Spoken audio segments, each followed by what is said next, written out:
வணக்கம்.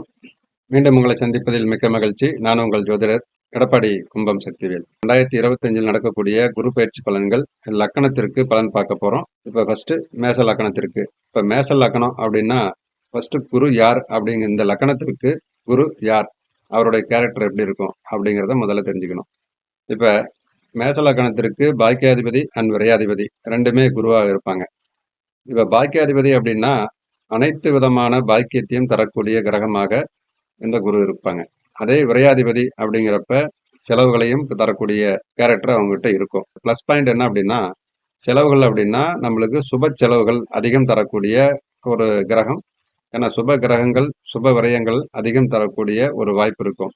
அப்ப இந்த மேச லக்கணத்திற்கு இயற்கையாகவே குரு சுப விரயத்தை தரக்கூடிய கிரகம். எப்படின்னா இப்போ ஒரு வீடு கட்டுறோம், அதுக்கு செலவு பண்றோம்னா நம்ம அது சுப விரயம். ஒரு திருமணம் பண்றோம், அதுக்கு செலவு பண்றோம் அப்படின்னா அது சுப விரயங்கள். ஒரு லேண்ட் வாங்குறோம், ஏதாவது ஒரு பிசினஸ் பண்றோம், எப்படி பார்த்தோம்னாலும் நம்மளுக்கு சுப விரயத்தை தரக்கூடிய கேரக்டர் அவங்ககிட்ட இருக்கும். Right, okay. இப்ப லக்கணத்துக்கு 2ஆம் இடத்துல இருந்த குரு 3ஆம் இடத்துக்கு டிரான்சிட் ஆக போறாங்க. இப்ப 2ஆம் இடத்துல இருந்த குரு இந்த ஒரு வருட காலமாவே உங்களுக்கு வருமானத்துக்கும் செலவுக்கும் ஈக்குவல் பண்ணும். ஏன்னா விரையாதிபதி 2ல, 12ஆம் அதிபதி 2ல இருந்தா வரவுக்கும் செலவுக்கும் சரி அப்படிங்கிற மாதிரி ஒரு கான்செப்ட் இருக்கு.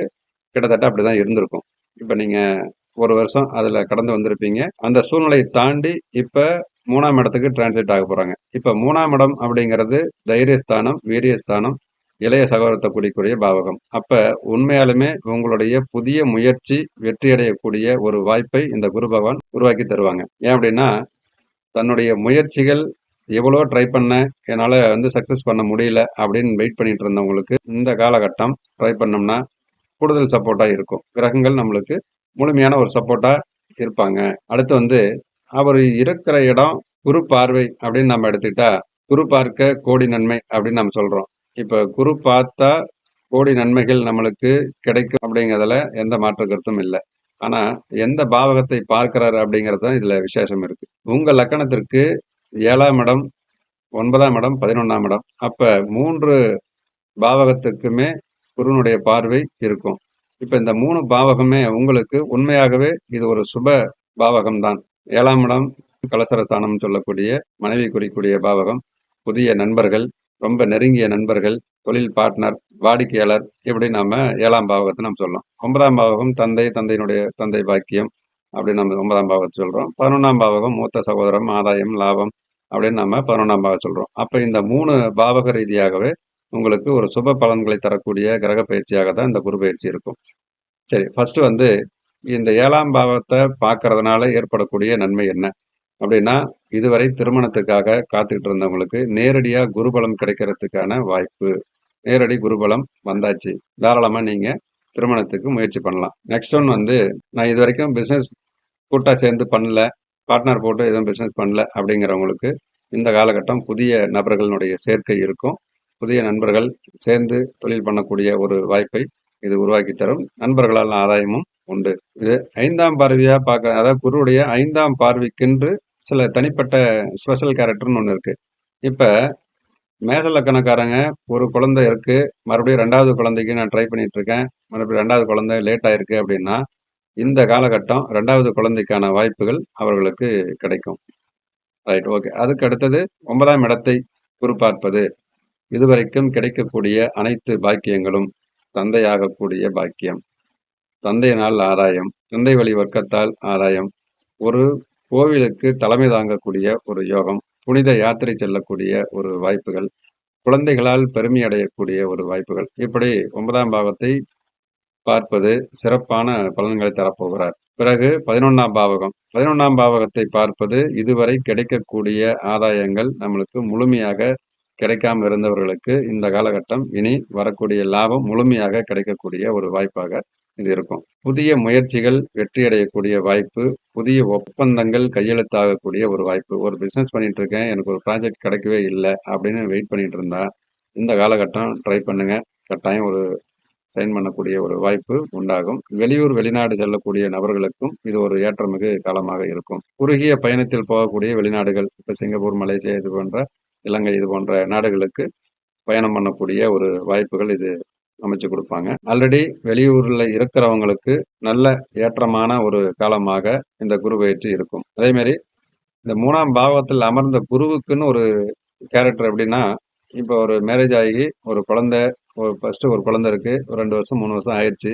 இது வரைக்கும் குழந்தை 2வது குழந்தை இல்லை அப்படின்னு நினைச்சிட்டு இருக்கிறவங்களுக்கு இளைய சகோதரம் உருவாகிறதுக்கான வாய்ப்பு. 2வது குழந்தை பிறந்து, அதாவது ஏற்கனவே பிறந்த குழந்தைக்கு அது இளைய சகோதரம், திருமணமானவர்களுக்கு அது 2வது குழந்தை அப்படிங்கிற ஒரு வாய்ப்பை இந்த குரு அமர்ந்த இடத்துல இருந்து பார்க்கறதுனால ஸ்பெஷலா அங்க இருக்கும். 7ஆம் பாவகம் 9ஆம் பாவகம் ரெண்டுமே குரு பார்வை இருக்குது. அப்படிங்கிறப்ப ஃபர்ஸ்ட் மேரேஜ்ல ஏதாவது டேமேஜ் ஆகி பிரச்சனையில பிரச்சனை ஆயிடுச்சு, நாங்க டிவோர்ஸ் பண்ணிட்டோம் அப்படின்னு நினைச்சிட்டு இருக்கிறவங்களுக்கு இது செகண்ட் மேரேஜுக்கான ஒரு வாய்ப்பாக இருக்கும். ஏன்னா இந்த டைம் அந்த 7ஆம் இடம் முதல் திருமணம், 9ஆம் இடம் 2வது திருமணத்தை குறிக்கக்கூடிய பாவகம். அப்ப முதல் திருமணத்துல ஏதாவது பாதிப்பு அடைஞ்சிருந்தவங்களுக்கு 2வது திருமணத்திற்கான யோகமும் உண்டாகும். இப்ப புதுசா கல்யாணம் பண்ணக்கூடிய நபர்கள் 7ஆம் இடத்தையும் 9ஆம் இடத்தையும் அதில் இருக்கிற கிரகங்களையும் பார்த்து அதற்கு தகுந்த மாதிரி முடிவு பண்ணிக்கணும். ஏன்னா இதுல ஃபர்ஸ்ட் மேரேஜே நம்மளுக்கு டேமேஜ் ஆக பார்த்து செகண்ட் மேரேஜ் கொண்டாந்து நிற்க வச்சிரும். ஸோ அதில் மட்டும் கேர்ஃபுல்லாக இருந்துக்குங்க. குருன்னாவே நல்ல கிரகம், நல்ல ஆதிபத்தியம் உள்ள கிரகம் அப்படின்ட்டு எல்லாருமே நினைக்கிறோம். ஆனால் குரு வந்து சுப கிரகத்துக்கு சுபகிரகம், அசுபம் அப்படின்னா அவரை விட ஒரு அசுபமான ஒரு விஷயத்த கொடுக்கறதுக்கு ஆளே இல்லை அப்படிங்கிற மாதிரி இருக்கும். ஏன் அப்படின்னா குரு பார்க்குற இடம் ப்ளஸ் பாயிண்ட், அதில் இருக்கிற கிரகங்கள் பார்க்குற பாவங்கள் இதை பொறுத்து தான் அங்கே பலன் மாறுபடும். இப்போ ஒருத்தருக்கு வந்து மேச லக்கணத்துல பிறந்தவங்களுக்கு அஷ்டமாதிபதி அப்படிங்கிற செவ்வாய் துலாம்ல இருக்காருன்னு வச்சுக்கோங்க. இப்ப இந்த துலாம் அஷ்டமாதிபதியான செவ்வாய் துலாம்ல இருக்கிறது குரு பார்க்கறப்ப அவர்களுக்கு தேவையில்லாம விபத்துகளையோ, ஒரு தேவையில்லாம ஒரு பழிச்சொல் வர்றது, திருமண வயதில் இருக்கிறவங்களுக்கு ஒரு அவமானம் ஏற்படக்கூடிய வாய்ப்புகள், இல்ல தேவையில்லாம ஒரு சண்டை சச்சரவுகளையோ, ஒரு இந்த மாதிரி ஒரு சூழ்நிலைகளை ஏற்படுத்தி விடும். அதனால குரு பார்க்கிற பார்வைக்கு பொறுத்து, அங்க இருக்கிற கிரகங்கள் பொறுத்து நீங்க கவனமா இருக்கணும். இதுல மேச லக்னம் கவனமா இருக்க வேண்டியவங்க அப்படின்னா, துலாம்ல, தனுசுல, இந்த 3 வீடுகள்ல சுப கிரகங்கள் இருந்தா பிரச்சனை இல்லை, அது சுமூகமா போயிடும். அதே பாவக ரீதியா பார்த்தோம்னா 6ஆம் அதிபதி, 8ஆம் அதிபதி, 12ஆம் அதிபதி இந்த மாதிரி ஆதிபத்தியம் வாங்கின கிரகங்கள் அந்த வீடுகள்ல இருக்கு அப்படின்னா நீங்க கவனமா இருக்கணும். 6ஆம் இடம் அப்படின்னா கடனை பெருசு வாய்ப்பு உண்டாக வைக்கும். 8ஆம் இடம்னா விபத்து, வம்புகளுக்கு, கோர்ட் இந்த மாதிரி பிரச்சனைகளை தரக்கூடிய சூழ்நிலைகளும், 12ஆம் இடம்னா வீண் விரயத்தை கொண்டாந்து நிறுத்த தரக்கூடிய வாய்ப்புகளும் அது உருவாகும். அதனால குறிப்பா மேச லக்கண நண்பர்கள் இந்த வீடுகள்ல கிரகங்கள் இந்த மாதிரி உங்களுக்கு 6ஆம் அதிபதி, 8ஆம் அதிபதி, 12ஆம் அதிபதி இருந்தா நீங்க மட்டும் கொஞ்சம் கவனமா இருங்க. மற்றபடி ஓவரால் பார்த்தோம்னா இந்த குரு பயிற்சி உண்மையாகவே ஒரு 100% பலனை தரக்கூடிய ஒரு குரு பயிற்சியாகத்தான் இருக்கும் அப்படிங்கிறதுல எந்த மாற்று கருத்தும் இல்லை. உங்களுடைய பர்ச்சாட்டில் இருக்கிற கிரகத்துக்கு தகுந்த மாதிரி நீங்க மேரேஜ் அல்லது புதிய பார்ட்னர் அமைச்சுக்கிறதோ அல்லது புதிய தொழில் அமைச்சுக்கிறதுக்கான வாய்ப்புகளையோ அதுக்கு தகுந்த மாதிரி நீங்க பிளான் பண்ணிக்கணும். ஓகே, ஓவரால் பார்த்தா மேச லக்னத்திற்கு குரு சுப பலன்களை தரக்கூடிய பயிற்சியாக இது இருக்கும் என்பதில் எந்த மாற்றமும் இல்லை. நன்றி. மீண்டும் ஒரு நல்ல பதிவில் சந்திப்போம். வணக்கம்.